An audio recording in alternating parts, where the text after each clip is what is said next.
Olá, terceiro ano. Vamos para a nossa segunda aula hoje.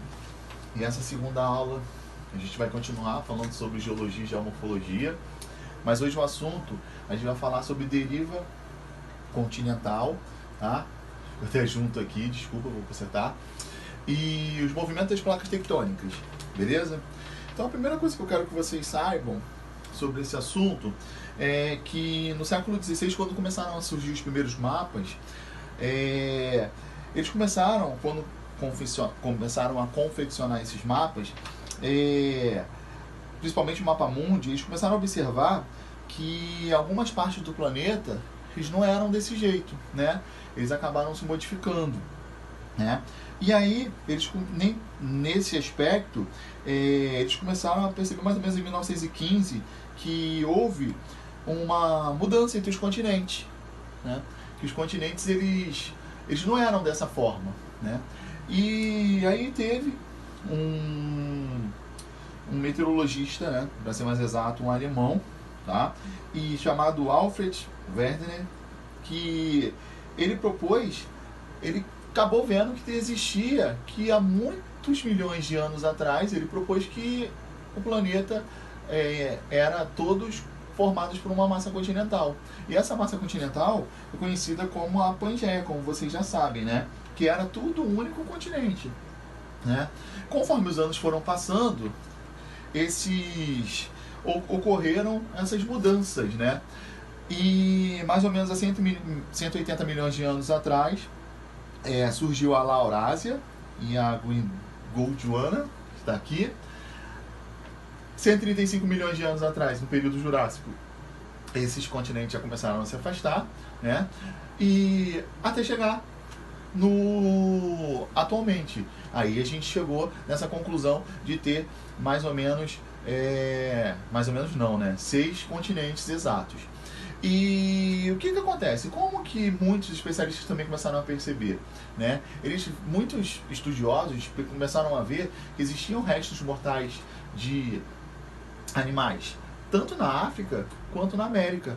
E que se esses tipos de animais, esses restos mortais deles, não daria para atravessar um oceano de um continente ao outro. Então começou a ter várias hipóteses e conclusões para essas mudanças, né? E por que isso aconteceu? Aí todo mundo, os cientistas começaram a estudar, né? Começou a ver que isso ocorria por conta do interior do planeta, né? Na aula passada eu falei para vocês que a gente tem uma divisão, né? E essa divisão entre o interior do planeta, de crosta, né? O manto e o núcleo. Então eles começaram a ver que existia alguma coisa de diferente que fazia com que essas massas continentais se movimentassem, beleza? E aí a gente começou. Vamos entender como ocorre dentro, né? Por que ocorre esses movimentos tectônicos, tá? Se vocês observarem bem, ó, a gente vai ver a superfície continental e a gente acaba vendo aquela primeira parte, que é a nossa crosta terrestre, e a parte do manto. A gente sabe que existe um termo específico chamado correntes de convecção. O que seriam isso? O magma, que é quente, ele vem, mais ou menos quando a gente bota uma água para ferver, né, para a gente fazer geralmente café, nossos avós faziam muito isso, a gente começa a ver que começa a ferver a água. E aí, quando ela chega na ebulição, a gente vê subindo. Então, lá no interior, no manto, acontece justamente isso, que é o quê? O período de quando o magma ele fica quente, tá? Ele derrete, só que aí conforme ele vai subindo, ele vai se resfriando. E aí ele encosta na crosta terrestre e volta. Esse movimento constante que é chamado de correntes de convecção, tá? E aí, como se fosse uma parte das rochas derretidas aqui, ficasse uma parte mais pastosa. Então acaba ocorrendo uma instabilidade geológica nesse caso aí, tá? E isso é justamente chamado de correntes de convecção. Por isso que esses movimentos acontecem entre uma placa e outra. Beleza? Tá? Quando essas placas tectônicas elas encostam uma nas outras, né, a gente tem um nome, ela acontece de 3 formas, tá? Que a gente fala que é uma zona de convergência, tá? Entre uma placa e outra.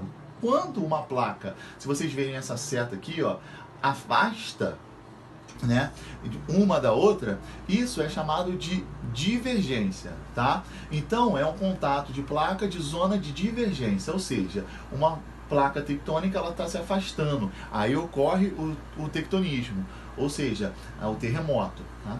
Ocorre também a de convergência. Se vocês olharem a seta, é quando uma placa tectônica ela fica próximo da outra e faz esse movimento de deslizamento.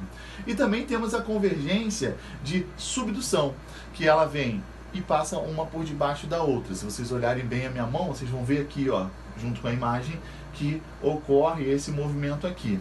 Tá? Então ela entra e a outra passando por cima, mais ou menos isso. Todas as três ocorre o terremoto, tranquilo? Isso é o contato, então a gente tem três tipos diferentes desses contatos de placas tectônicas, beleza? Que é a de divergência, a de convergência de obdução e a de subdução, tá? Qual a diferença de uma para outra? Uma desliza entre a outra e a outra sobe e fica por debaixo e a outra por cima, tranquilo? E aí, galera, através dessa falha geológica, né, que a gente fala sobre essas fraturas, essas divisões entre uma parte e outra, existem partes que o magma acaba passando. Por exemplo, uma formação de vulcão é que a gente começa a perceber. Eu achei essa figura e botei um esquema bem interessante, que o quê?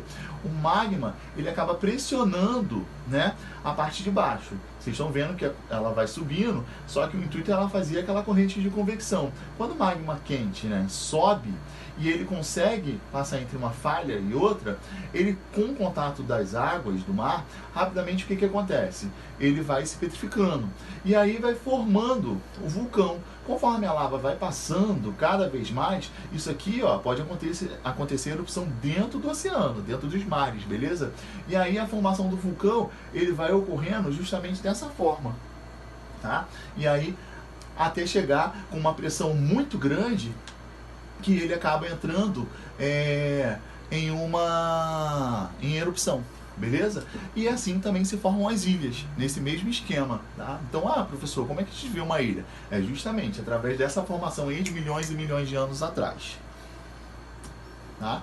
Aqui eu mostrei para vocês todos os tipos de placas tectônicas aqui, ó, entre uma e outra, tá? Aí vem aquela pergunta lá de sexto ano que os alunos falam: por que no Brasil a gente não tem atividade vulcânica e a gente não tem terremoto, tá? Porque a gente está em cima de uma placa tectônica, a gente está no meio, e aí a gente não tem como ter esse contato de uma placa para outra.